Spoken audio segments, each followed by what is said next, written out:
Buenos dias, Gunners Collective TV. Back at it? You already know. Like a torta with some bad habits. Bye up, bye up. This is a good one.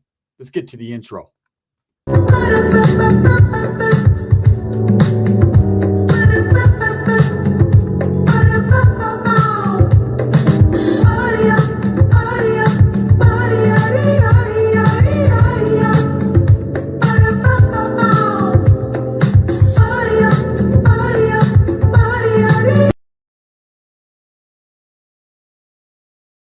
Welcome back to the channel. And if you haven't already hit that like and subscribe button, make sure you go ahead and do that. Put your notification bell on all so that way you're directing the direction of the dope content that the gun stays kicking.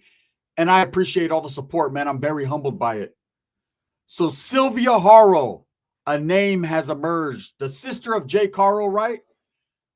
I got some real serious and some interesting, very horrific, interesting information when it comes to Sylvia Haro, the sister, the enabler of the monster Jake Haro, who is now incarcerated, sitting his ass in county jail where he belongs, along with his wife, concubine, cuck, whatever you want to call her, Rebecca Chavez Haro, whatever name she's going by at this point, for the unaliving of baby Emmanuel, the disappearance of baby Emmanuel, as well as the false information, the Ola story, right?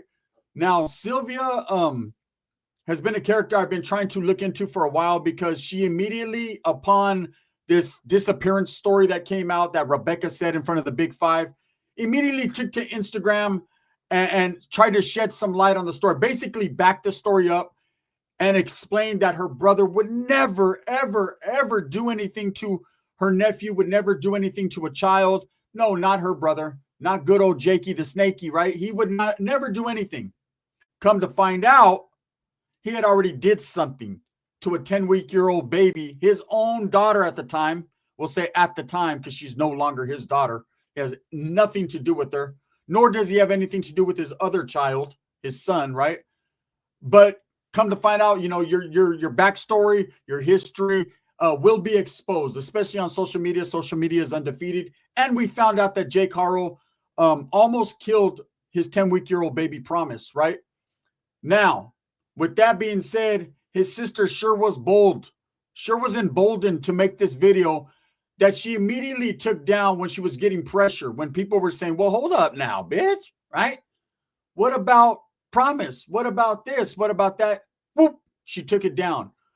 But thanks to a loyal subscriber and follower, man, I've been brought to the attention, and I'm not going to say their name right now. They know who they are, but I've been brought some information into the attention of who Sylvia Haro actually is. Okay? And there's one disturbing, interesting topic to this content that stands out to me the most.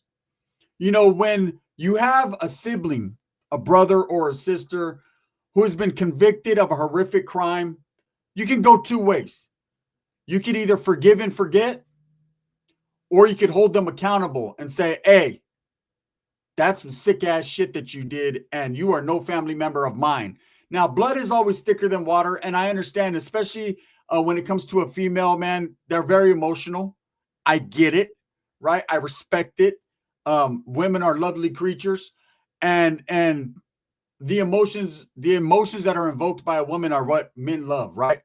So I understand that a woman being a sister of a brother, especially someone that's been traumatized and I've went through, and I'm going to be explaining in a video later on today what they went through as children together, right? I can understand standing by your sibling no matter what, but there should be some certain things, some asterisks next to them no matter what, right? One should be never harming children, never, touching kids in an ill manner, whether it's sexually abused, whatever you do, never fucking touch a kid, stupid, right? That right there is going to get that blood is thicker than water shit cut off right then and there. At least that's what most normal people think. If you have a sibling that has issues, you might want to help them with their problems. But when they're hurting children, putting children in comas, choking them, beating them, I don't know, man. I don't think there's any help. There's nothing I could do to help you, sir, right? And so most people with common sense, in a normal world would distance themselves from that type of family member, whether it's your brother or sister and that's all you have. Hey, sayonara, see ya, I gotta go, man. Especially if you're a mother and you have children yourself, why would you ever allow your children to be around Jakey the Snakey? Well, this woman, she got looked up, right? Her information, her parents' information. And again, man, just because your family member is a sicko and does some weird shit to his kids doesn't automatically make you guilty. Okay. I know a lot of people. I have a family member, man, I call him distance, a cousin that got into some weird shit. And I backed up off that motherfucker so quick. No one in my family associates with them. No one in my family, condones any of the actions that he took. And no one in my family considers him family. But the fact remains, man, he still has the same blood running through his veins. There was points in time we were ready to cut that shit off quick. So I understand you can't be blamed nor held accountable for the actions of your family members. But at the same time, when you're living in the same household, which Sylvia Haro was, up until this point, I know she is not living in that home anymore, but she was living in that home for a while. And there's nothing wrong with family members living together. Sometimes you need help. Sometimes you're raising children on your own. Sometimes, you're not financially stable. There's a number of reasons, especially when it comes to a woman. Some aren't as fierce and independent as others. Some need a helping hand. And who better to turn to than your sibling to help you out? You could stack your money and get your own place. It happens all the time. So there's nothing new there. But Sylvia Haro did live in the home with Rebecca and Jake Haro and her children for a minute. Okay, she no longer does. They no longer do. Thank God, right? They now reside in the county jail. And guess what? There's plenty of hard bed, hard dick, and bubble gum for them to chew on. Straight up. Now, there's something that stood out to me that actually is very interesting and flabbergasted me. And before I tell you guys, that led me to a story, right? I was with one of my baby mamas, and she had a child from a man, right? And this man was not in the picture, and that was cool because I stepped up immediately. The baby was still newborn, and I came into the picture about that time. And I'm one of those men, man, if you get with a woman with children, you need to accept them children as yours and treat them good, right? And so that was no skin off my back, man. She had 2 kids at the time. I came into the mix, man. You want the mom, you want to sleep at night and have a good time. Well, you got to accept the children. And like I said, there was no issues, and it was hard because we're talking about a baby drinking formula, and I was providing formula. I was providing Pampers, diapers, all that for a child that was not mine, but I didn't consider them that.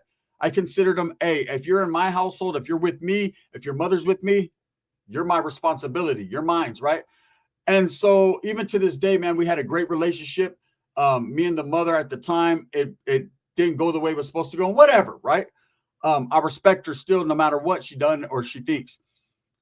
But at the time, this kid's family members, the grandparents were involved. They would come bring us diapers. Man, they were good people. I ended up being very cool with the step grandfather, right? Which was the baby father's mother's husband, right?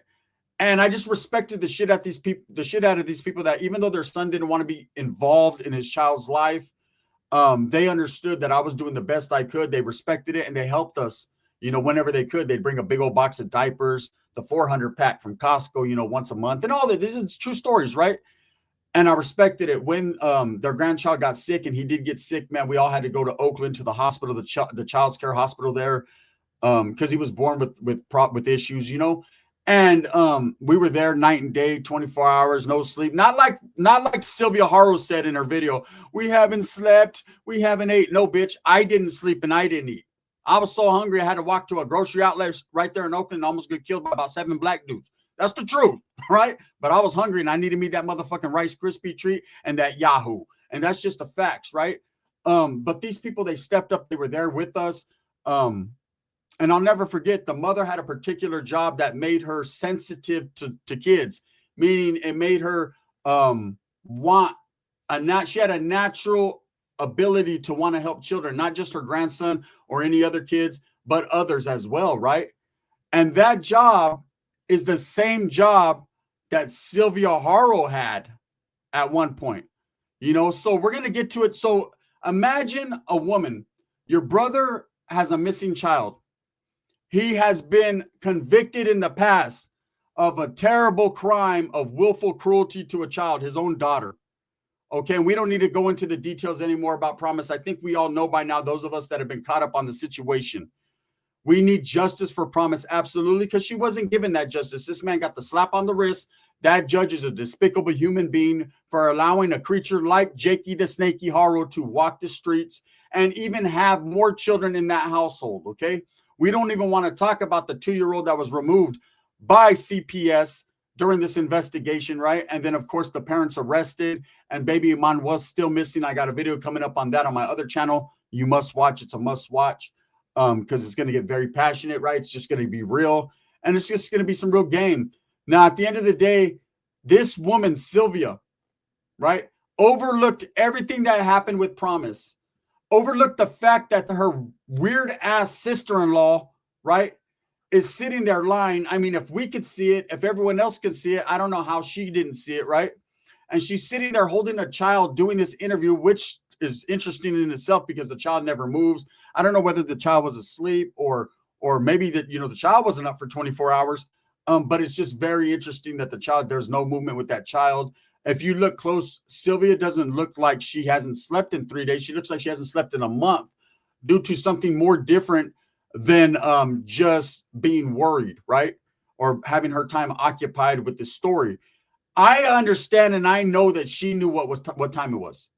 I think, and this just is my theory, that she already knew that baby Emmanuel was deceased, that something bad had happened, and her brother begged her and asked her, please, can you cover my tracks? And her being a sister, and after I explain to you in a video later on what they've went through as children together, then you'll understand where she could have his back. Okay, it's understandable to have your siblings back.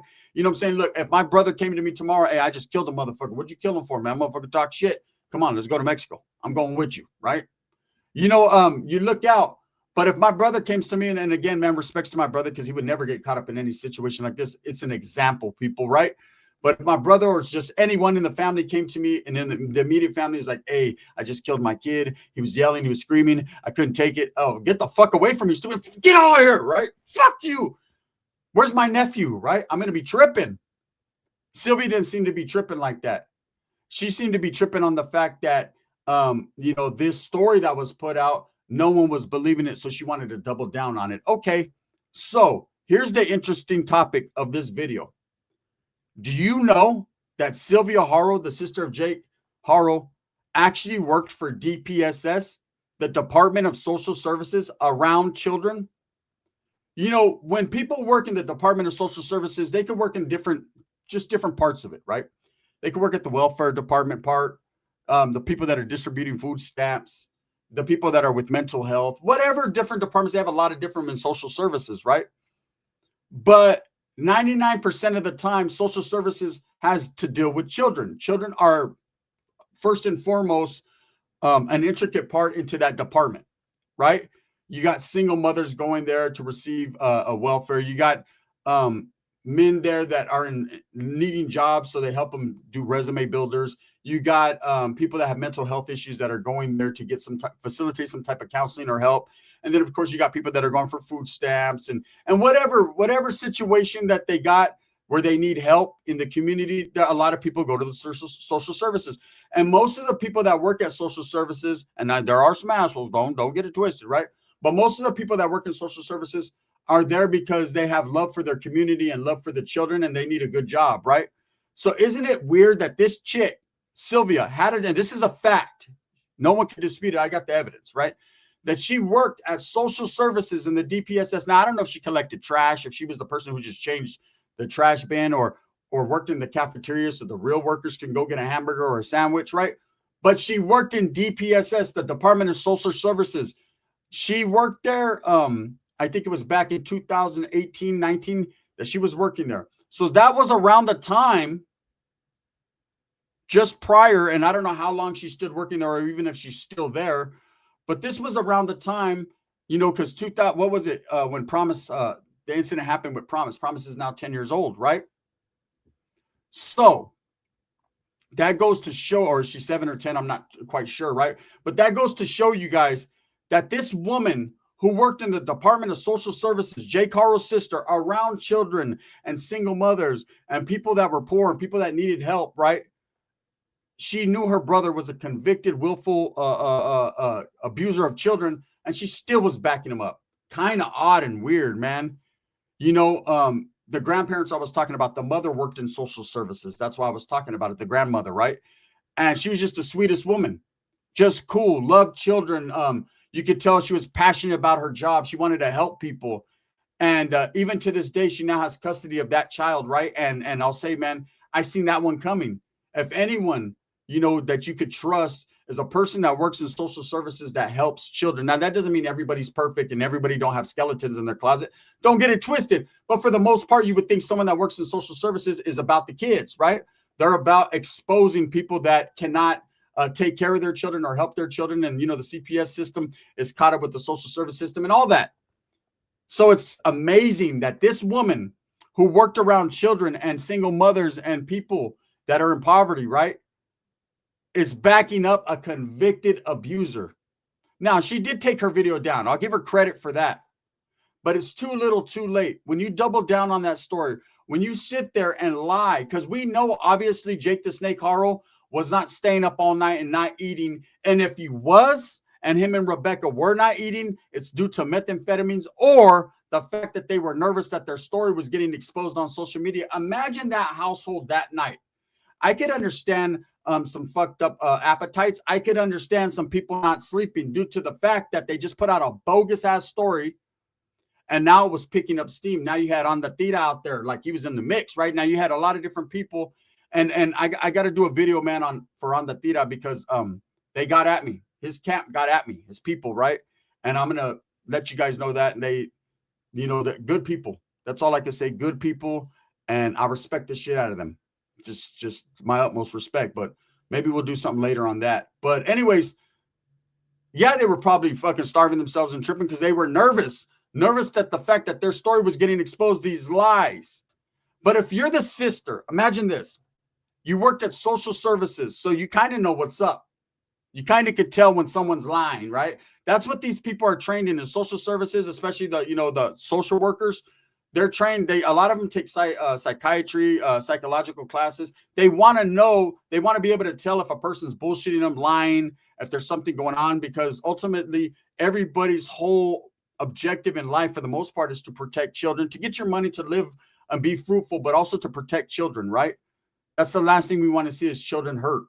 So when you have a brother who has priors to already hurting children and you're a social worker or you work for the DPSS, right, the Department of Social Services, and you're sitting there and he's telling you a bullshit ass story, where's my nephew? What happened? Where's he at? This woman had to have already known the full story and chose to back her brother up no matter what. And that shows what kind of people we have in the system. That's why the system fails children. Because back in the days, man, like I said, with the grandmother of the baby that I was raising, she was a loving, caring person, especially when it came to children, no matter what, no questions asked, right? But now the type of individuals that we have, and it's not everyone, man, you can't put that on everyone's plate, but the type of world we live in where it's twisted, the Matrix type world we're living in, you got people like Sylvia Haro working in DPSS, and meanwhile, she has a brother who's a convicted abuser. Hey, and that's not her issue, that's his, right? But she knows what time it is, and she's still living in the household, even after he abused Promise, even after he almost killed her niece. She is now living in a house, and several years later, she is doing a video double downing on her brother's story when she has now a nephew missing. You don't think she would have put two and two together? Like, hey, wait up, homie. Can I get at you? Right? Hey, first of all, you fucked my niece up, right, stupid? I gave you a pass on that for whatever dumb reason, right? Shouldn't have, but I did. Maybe it's because she didn't have a place to live, right? Either way, or maybe it was the Pookie. She gives him a pass, and then years later, she's sitting there on Instagram on her ass with a kid that's not moving in her hand, talking all beat up looking, talking about my brother would never do anything to children. My brother's this, my brother's that. Your brother's a fucking weirdo. You already know. But you, Mrs. Social Worker, DPSS worker, you're going to sit there and double down on the lies. I don't know, man. Just some things to think about. Like I said, shout out to the person who brought that to my attention. It is facts. she did work for DPSS. I say go out there and look it up for yourself, so I'm just not spitting rhetoric. Also, it was brought to the attention that baby Emmanuel, they were receiving some type of medical form as well as food stamps and things of that nature for him. So this leads me, and this is coming from the same person, so this leads me to believe that even though the story was put out there that he was born at the home, that doesn't mean that later on they either went and took this baby somehow, some way to medical. I know he didn't have his shots, but they took him. Well, there's no shot records. We don't know if he didn't have his shots, but there's no shot records that anyone could find, right? And again, it's going to be hard for you to find medical information. It's just hard. But at the same time, you also got to remember, Sylvia Haro worked for DPSS, Department of Social Services. So could she wiggle and get them some stampillas, get them some medica? We don't know.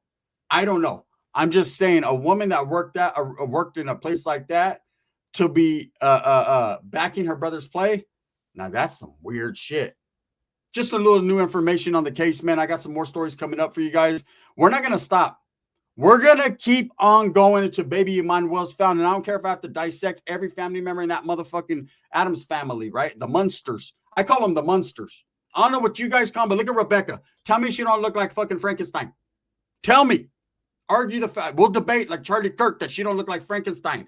Tell me her fucking husband don't look like Dracula. Right? Tell me.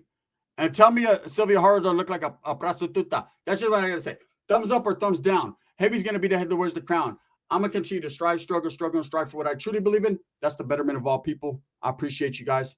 Let's go. I got content today, cuz. On Haro.